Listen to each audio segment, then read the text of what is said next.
Bienvenidos de vuelta a la información. La Asamblea está dispuesta a reconsiderar varios artículos del Código Integral Penal. Por ejemplo, algunos relacionados con la mala práctica profesional. Mañana los integrantes de Alianza País realizarán un taller para analizar dichos cambios, mientras que hoy se retoma el debate del Código en la Asamblea. El tema lo abordamos con nuestro invitado. Mauro Andino, presidente de la Comisión de Justicia de la Asamblea Nacional. Asambleísta, qué gusto tenerlo en este espacio. Buenos días y bienvenido. Hoy se empieza ya a analizar por parte de la Asamblea Nacional el libro tercero. Se reinstala nuevamente la sesión y se analizará este aspecto. Pero quería preguntarle más allá de aquello. La presidenta de la Asamblea dijo ayer que habrá como hasta el 28 de noviembre como una fecha tope para poder analizar todo el Código Integral Penal y que luego vaya al Ejecutivo. Gracias, Marcela. Buenos días. Efectivamente, el día de hoy la Asamblea Nacional retoma el trabajo a través de lo que hemos venido realizando en la Comisión de Justicia y Estructura del Estado, y lo que conocerá será el tercer libro, Ejecución de Penas y Rehabilitación Social. Algo importantísimo. Si es que no desarrollamos adecuadamente las normas de este libro, de nada serviría lo que tiene que ver con el libro preliminar, el libro primero y el libro segundo. ¿Por qué? Porque hablar de la ejecución de penas y hablar de la rehabilitación social de aquellas personas que han sido sentenciadas y que hoy se encuentran cumpliendo una condena, es hablar para que ellos puedan, a través de diferentes ejes, reinsertarse a la sociedad y ser útiles a la sociedad. Es por ello, Marcela, que hablamos de 5 ejes fundamentales. El eje del trabajo, el eje de la salud, el eje del deporte, de la recreación, de la cultura y los vínculos familiares, que eso es sumamente importante. Contemplado todo esto dentro de la rehabilitación, ¿no es cierto? Y el libro tercero que se tratará a partir de hoy. Asambleísta, permítame insistir en la pregunta. Se ha dado plazo hasta el 28 de noviembre, según lo ha dicho ayer la presidenta de la Asamblea Nacional, Gabriela Rivadeneira, para conocer absolutamente todo lo que tiene que ver ya con los articulados del Código Integral Penal y luego remitir esto al Ejecutivo. Así es. ¿Ese será el plazo máximo? Yo aspiro que inclusive antes del 28 de noviembre la Asamblea haya cumplido con su trabajo histórico de dotarle al país de un Código Integral Penal y dejar atrás un código anacrónico, obsoleto, que inclusive está en contraposición a la Constitución Garantista de Justicia y de Derechos. Es por eso que el día de mañana tendremos un taller y yo aspiro que en los próximos días igual y a lo mejor hasta la próxima semana podríamos revisar todo. Disposiciones reformatorias al Código de la Niñez y Adolescencia, disposiciones al Código Orgánico de la Función Judicial, reformatorias de carácter general, transitorias y disposiciones generales. Y luego de ello sí, a lo mejor se tenga que plantear alguna reconsideración con la finalidad de adecuar correctamente algunos tipos penales que a lo mejor no puedan estar tan claros o muy precisos. Una vez tratados todos los libros que componen este Código Integral Penal, entonces se dará paso a las reconsideraciones. ¿Por qué no hacerlo antes?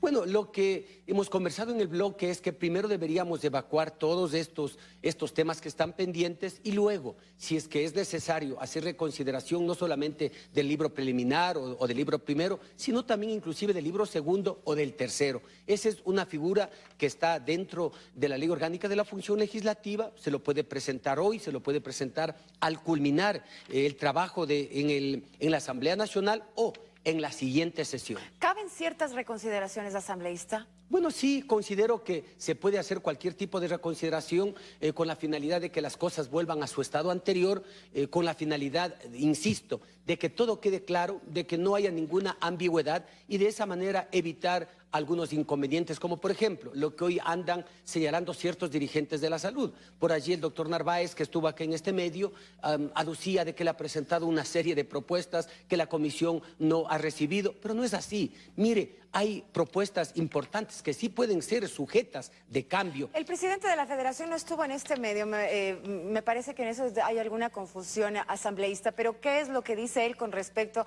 a la mala práctica profesional en este caso y cuál es esa inquietud? Mire, Marcela, por ejemplo, se habla tanto del homicidio culposo por mala práctica profesional y hoy nos presentan un texto alternativo del 145. ¿Y qué dice el doctor Narváez? Ojo, profesionales de la salud, que los enemigos no somos la Asamblea, los enemigos no es la Comisión de Justicia, no es Mauro Andino. Miren qué clase de dirigente tienen. ¿Qué dice el 145 de la propuesta que hacen ellos? Homicidio por mala práctica profesional.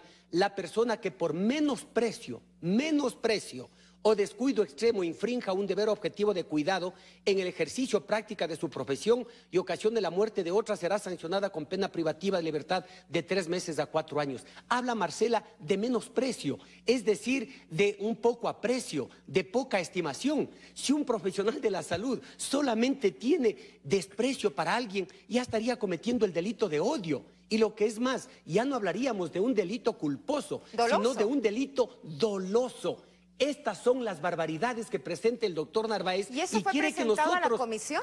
Precisamente aquí tengo el documento, fue presentado el 9 de octubre del 2013, una propuesta descabellada. Otra, mire, ¿qué es lo que dice? Corresponde a la Autoridad Sanitaria Nacional a través del Consejo de Investigación de los Eventos Adversos de la Práctica Sanitaria, la investigación y sanción de las infracciones culposas, inobservancia de normas y procedimientos, impericia, imprudencia y negligencia en el ejercicio de los profesionales de la salud y sin perjuicio de la acción de la justicia ordinaria. La aplicación de este artículo deberá hacerse siempre en relación con la disponibilidad de recursos necesarios para el evento. Es decir, que todos los delitos de carácter culposo están pidiendo que se trate en trámite en sede administrativa. ¿Y qué pasa si por desgracia no cuentan con los recursos necesarios para el evento? Es decir, que eso generaría impunidad. Porque la intención de parte incluso de la Asamblea, de la Comisión de Justicia dirigida por usted, de las autoridades, no solamente de la Asamblea, sino del propio presidente de la República, ha sido abrir el panorama, discutir abiertamente el tema y llegar a un punto medio, que es lo que ha dicho el presidente de la República. Y en este sentido también se hablaba incluso de la posibilidad de crear un Consejo Nacional de Salud, para que sea esta autoridad sanitaria, si se quiere, quien pueda revisar los delitos considerados culposos de negligencia. Marcela, yo respeto a los profesionales de la salud. La mayoría de los médicos, los profesionales, son gente preparada, capacitada, que trabaja por el bienestar, por la salud, por la vida de los seres humanos. Pero como en todo, hay profesionales también que denigran a cualquier profesión, y entre ellas las de los profesionales de la salud. Pero querer crear tribunales de excepción, como por ejemplo lo que usted acaba de señalar, para que ellos previamente den un visto bueno diciendo al fiscal: señor fiscal, si hay mérito, inicie una indagación o inicie una instrucción fiscal, sería absurdo. Aparte de ello, se dice que nosotros estamos pretendiendo criminalizar a los profesionales de la salud. No es así. Actualmente existen casi 18 tipos penales que están vigentes, Marcela, y que hablan con nombre y apellido de los profesionales de la salud. ¿Más como sancionador, ejemplo, dice usted, el código actual vigente? más punitivo el código penal actual. ¿A qué ejemplo Mire, se refiere, por ejemplo, asambleísta? el artículo 156 habla de los médicos, enfermeras, farmacéuticos, habla con penas de prisión de 1 a 5 años, solamente 3 ejemplos. El 284 habla de los médicos, cirujanos, farmacéuticos, con prisión de 1 a 6 meses y multa de 8 a 16 dólares. El 346, el médico, cirujano o practicante, habla con prisión de 6 meses a 2 años. Y tenemos una serie de disposiciones, como la ley de amparo al paciente, el mismo Código de la Salud.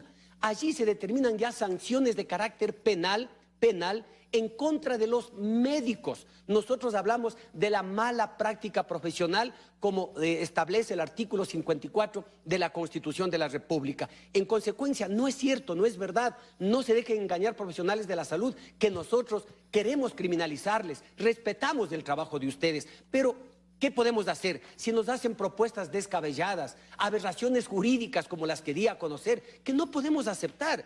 Pero nosotros estaremos siempre con las puertas abiertas para poder dialogar y incorporar lo que sea necesario, como ha dicho el compañero presidente, con la finalidad de que exista garantías para las víctimas, la reparación integral de las víctimas, como también para los procesados o sentenciados. Asambleísta, llama la atención de los artículos que usted mencionaba. Dice entonces que el Código Penal vigente es más punitivo, más sancionador de aquel que se discute en la Asamblea Nacional. Le pregunto entonces, ¿por qué el temor por el un lado y por el otro, con el actual código siendo más sancionador, más punitivo? ¿Cuántos médicos están en la cárcel? Qué buena la pregunta. Si es que fuera realidad de que nosotros vamos a criminalizarlos o les estamos persiguiendo, o con las penas que están hoy vigentes, ya los médicos estarían en la cárcel. Faltaría centros de rehabilitación para albergar a los profesionales de la salud. Pero ¿cuántos han sido sentenciados? 3, 4, 5, no más. Y de ¿Por casos qué? muy específicos, Así además. es. ¿Por qué? Porque la mayoría es gente honesta, es gente preparada, es gente inteligente, gente que precautela la vida, la salud de las personas. Pero ¿qué es lo que ocurre? Que hay un desconocimiento de la ley. Se nos exige que deben ser peritos especializados para cuando se den problemas de mala práctica profesional o negligencia médica. ¿Con eso qué demuestran, Marcela?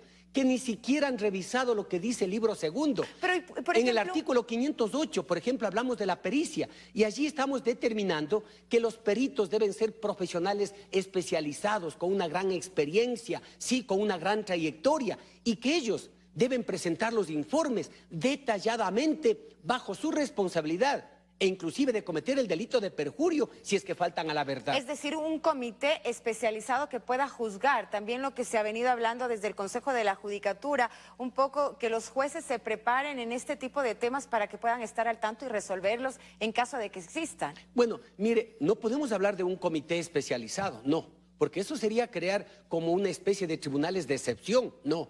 Hay la Fiscalía. La Fiscalía, ante la presentación de una denuncia o de oficio, que puede iniciar una investigación previa o una instrucción fiscal. Y durante estos procesos está en la obligación de designar peritos especializados para determinar la causa de la muerte de una persona o la causa de las lesiones de esa persona. Y si es que hay mérito, obviamente se sancionará a ese profesional. Si no hay mérito, ratificará la presunción de inocencia. ¿Suficiente garantía, asambleísta? Bueno, hay una serie de garantías, no solamente en el proyecto de Código Integral Penal, sino en la Constitución de la República, como también en los instrumentos internacionales de derechos humanos. En todo caso, la apertura al diálogo por parte de la Asamblea persiste para encontrar, como ha dicho el presidente de la República, un punto medio. Así es, existe, ha existido y va a existir esa apertura total. Hay que garantizar los derechos de las víctimas, hay que garantizar su reparación integral, pero también hay que garantizar los derechos de los acusados, de los procesados o de aquellos que han sido condenados, como manda la propia Constitución y el proyecto. Asambleísta, le agradezco por haber aceptado esta invitación. Un buen día para usted, nos vamos a una pausa y regresamos de inmediato. Quédese aquí. Muchísimas gracias.